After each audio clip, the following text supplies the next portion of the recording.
This is an anthroposophical clinic, which means it is actually a clinic working for integrative oncology or integrative medicine, but specialized for the field of oncology.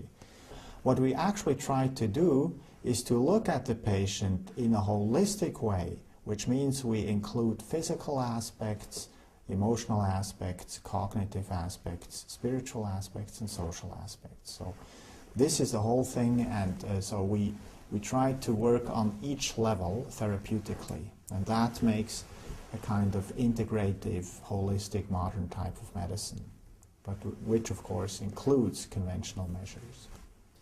We have to learn to look at the human organism much more as being a totality, a whole thing, and to understand the functioning of the whole instead of just looking at the parts as we used to do in the last 200 years. And I think this is a line of thinking which has to come about in the next decades.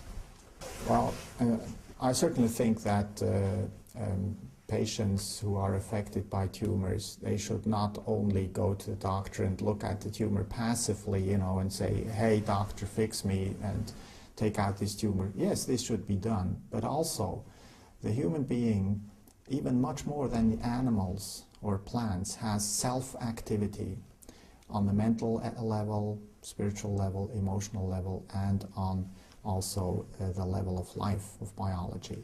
Therefore, it is very important that the patients themselves try to contribute to healing in such a way that they activate themselves those means which fight against the tumor in their organism, in their soul, in their spirit.